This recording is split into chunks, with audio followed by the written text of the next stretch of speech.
فيلمنا باختصار يا صديقي هيقوي فيك العزيمة والإرادة، وهيعرفك إن مفيش حاجة اسمها مستحيل. هتعملوا إيه لو أنتوا عايشين في بلد الموارد بتاعتها مش على قد عدد السكان، والحكومة أخدت قرار تتخلص من الأطفال والحوامل؟ موقف صعب مش كده؟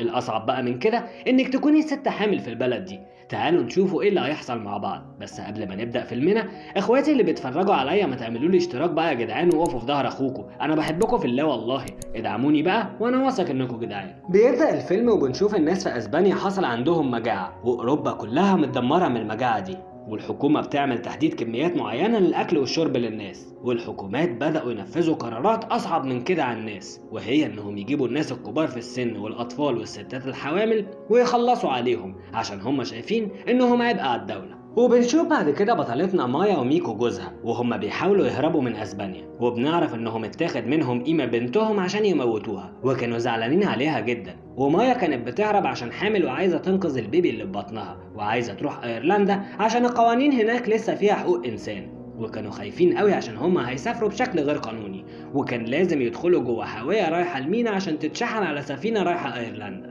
وكانت الحاوية دي مليانة ناس، وبتتقفل الحاوية وبيحطوها على العربية نقل عشان تروح المينا عشان تتنقل على السفينة، ومايا بتربط بطنها بقماش عشان ما يبانش انها حامل، وشوية وبيركبوا ناس تانيين، والمكان بيكون ضيق قوي، والسواق مش بيرضى يطلع بالعربية وبيضرب نار في الهواء، وبيقول لهم في حاوية تانية جاية بعد دي وممكن يركبوا فيها، بس الناس مش بيرضوا ينزلوا، فبينزل ناس كتير جدا بالعافية، وميكو بيكون منهم، وبيقول لهم ان هو كده مش هيبقى مع مراته مايا، بس بيكبروا دماغهم من كلامه وبرضه بينزلوه وبيركبوه الحاوية التانية. ومايا في الوقت ده بتبقى متوترة جدا، وبتبص من خرم في الحاوية وبتشوف ميكو ركب فين، فبتلاقيه ركب حاوية رقم 107، وبتتصل بيه وبتقوله انها مرعوبة انها لوحدها، بس ميكو بيطمنها وبيقول لها ان هو كويس، ولما يوصلوا المينا اكيد هيتجمعوا تاني مع بعض، وبيقول لها حافظي على الاكل اللي معاكي عشان يكفيهم في رحلتهم، وبيقول لها ما تتكلميش مع حد من اللي عندك عشان ممكن يأذيكي انت والبيبي اللي في بطنك. وبتبص مايا وهي في الطريق فبتلاقي الناس واقفين عايزين ميه عشان يشربوا،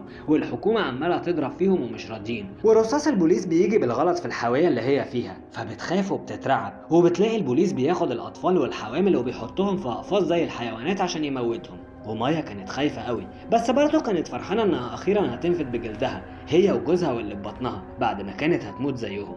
وبعد كده بتوصل الحاويه للمينا، وبيبقى فيه عصابه مسلحه مسيطرين عليها، وبيفتحوا الحاوية وبيلاقوها فاضية، وبيكون الناس مستخبيين وحاطين لوح حديد قدامهم عشان محدش يكتشفه، بس المسلح اللي دخل الحاوية شك ان في حد جوه، وبيطلب منهم انهم يخرجوا وهو مش هيعمل لهم اي حاجة.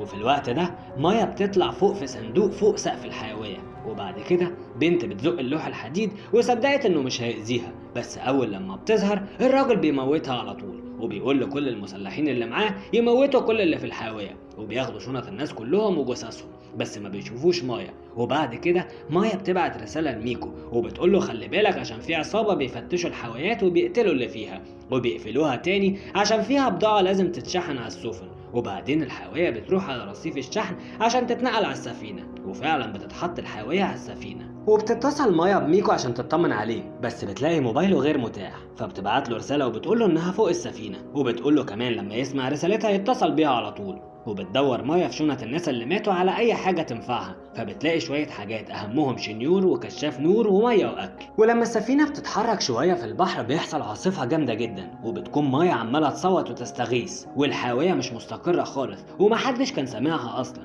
وفجأة بتقع الحاوية هي وشوية حاويات تانيين فيهم ناس برضو في نص البحر، ومش بتبقى عارفة تعمل ايه عشان الحاوية مقفولة كويس جدا من بره عليها، فبتفضل تدور في البضاعة اللي موجودة في الحاوية، فبتلاقي مشروبات كحولية وأجهزة وملابس ووتر بروف فبتلبس منهم، وبتلاقي كمان لاصق فبتلزق بيه الخرام المفتوحة في الحاوية عشان ما تدخلش مية زيادة وتغرق. وفجأة بتسمع صوت ناس بيصوتوا، وبتبص من الخرم بتلاقي الحاوية 107 بتغرق واللي المفروض ميكو فيها، فبتنهار مايا وبتفضل تتصل بيه، وبتلاقي برضه موبايله مقفول وبتسمع صوته اللي متسجل على موبايلها. وبعدين مايا بتيأس وبتفكر تنتحر، بس بتراجع نفسها وبتفتكر انها حامل ولازم تحافظ على اللي في بطنها، واخدت قرار مع نفسها انها هتعيش وهتتحدى الموت وكل الظروف الصعبة دي. وبتحاول مايا تخرج المية بخرطوم، بس المية بتكون كتير جدا، وحست انها بتعمل كل الكلام ده على الفاضي ومجهود على الفاضي، فبتعمل علامات على الحاوية باللزق عشان تعرف المية بتزيد كل يوم قد ايه، وبتحط صورها هي وميكو قدامها عشان بيبقى وحشها جدا هو وبنتها اللي ماتت.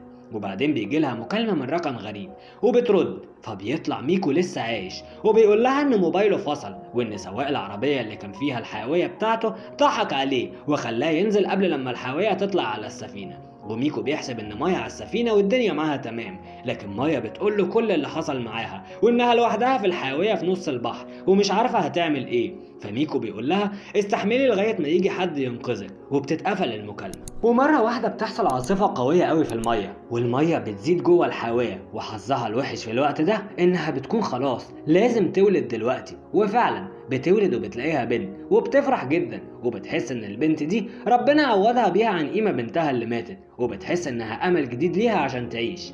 وبعد كده بيجي اليوم الثالث وبتحاول ترضع البيبي، بس لازم هي تاكل الاول عشان تعرف ترضعها، وبتاكل بس قليل قوي عشان الاكل ما يخلصش منها ويموتوا. وبتحاول مايا تعمل فتحة في سقف الحاوية بالشنيور اللي لقيته، وبتبدأ تعمل خرام جنب بعض عشان تقدر تفتحها وتطلع منها هي وبنتها، عشان أكيد هيجي وقت والحاوية هتتملى مية وهتغرق، وكمان عشان تشوف كل اللي حواليها عشان لو لقت سفينة ماشية تقدر تنقذها. وفي اليوم الخامس مايا بتكون لسه بتحاول تعمل الفتحة، والشنيور بيكون البطارية بتاعته فضت، فبتكمل بالسكينة واخيرا بتقدر تفتحها وبتطلع ومعاها بنتها. وبيكون الاكل قرب يخلص، فبتحاول تصطاد سمك عشان تعرف تاكل عشان ترضع بنتها، فبتحاول كذا مرة بس للاسف ما بتعرفش، وبتبص لفوق بالصدفة بتلاقي طيارة، فبتنزل بسرعة تجيب حتة مراية مكسورة، بس وهي بتطلع رجليها بتتعور وبتتفتح فتحة كبيرة جدا، بس برضه بتطلع وبتوجهها ناحية الشمس عشان انعكاس الضوء يوصل للطيارة، لكن برضه محدش بيلاحظها. وبعد كده بتطهر الجرح بالمشروبات الكحولية اللي لقيتها وبتخيطه كمان. وفي اليوم اللي بعده بتقدر تعمل شبكة سمك بالهاند فري اللي لقيته في الكونتينر اللي هي فيه، وفعلا بتصطاد وبتاكل السمك ني لانها مش هتعرف تولع نار وتشويه. وبالليل بتقعد مع بنتها وتحكي لها على ابوها وقد ايه هما بيحبوا بعض وانها واثقه ان هو هينقذهم، وبتوريها صورة جدتها نوا. وفي الوقت ده بتقرر ان تسميها نوا على اسم جدتها، وبتقول لها ان اسمها مشتق من سيدنا نوح عليه السلام، وان الاسم ده فال كويس للي هما فيه وممكن يكون سبب ان ربنا ينقذهم. وفي يوم بتكون الدنيا باردة قوي، مايا بتدفي بنتها كويس قوي وبتفضي شوية من المشروبات الكحولية وبتولع بيها نار عشان يتدفوا. وبعد كده بتلاقي جالها مكالمة من ميكو، بس مش بتبقى عارفة ترد عشان شاشة الموبايل بتكون مكسورة، وبتحاول ترد وفعلا بتنجح، بس بتلاقيه بيعيط وبيقول لها انه مش هيعرف يجي ينقذها عشان هو اتضرب عليه نار واتصاب، وبيقول لها انه كان عايز يسمع صوتها قبل لما يموت.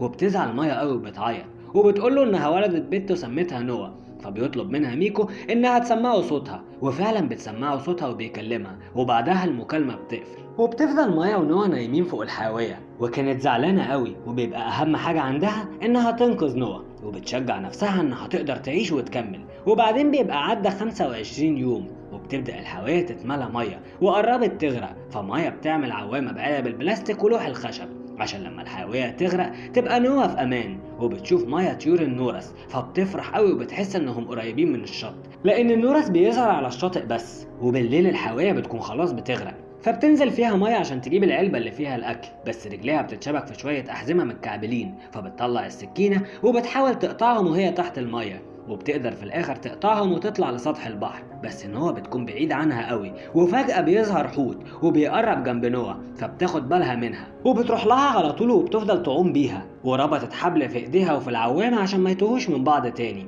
وبتظهر طيور نورس كتير حوالين مايا وهي بتكون خلاص مش قادرة تكمل وفقدت الوعي ووقعت في المية. وطيور النورس بتلفت انتباه مركب صيد صغيرة في المية، فقبطان المركب بيروح على طول ناحية العوامة اللي عليها نوا، وبيستغربوا قوي انها لوحدها، فالست بتشد الحبل اللي مربوط في العوامة فبتلاقيه تقيل قوي، وبيفضلوا يشدوا وبتطلع مية معاهم، والست بتعمل لها انعاش للقلب وتنفس صناعي، لكن بيحسوا ان خلاص مفيش امل، وبيبصوا لنوا وبيزعلوا قوي عليها انها هتعيش من غير ام، فبتحاول الست انها تسعى في مايا تاني، لكن المرة دي مايا بتفوق وبتاخد نوا في حضنها وبتعيط من دموع الفرح انها قدرت تنقذ نفسها وبنتها. وبكده بيكون خلص فيلمنا النهارده. فعلا فقدان الامل ده اوحش حاجه في الدنيا، الواحد لازم طول ما هو عايش وبيتنفس لازم يكون عنده امل وعزيمه واراده. لو عجبكم الفيلم اعملوا لايك وشير وقولوا لنا في التعليقات عايزين افلام ايه نلخصها لكم، وهتشوفوها قريب ان شاء الله. ما تنسوش تعملوا اشتراك في القناه وتفعلوا الجرس عشان يوصلكم كل افلامنا الجايه. اشوفكم الفيلم الجاي، سلام.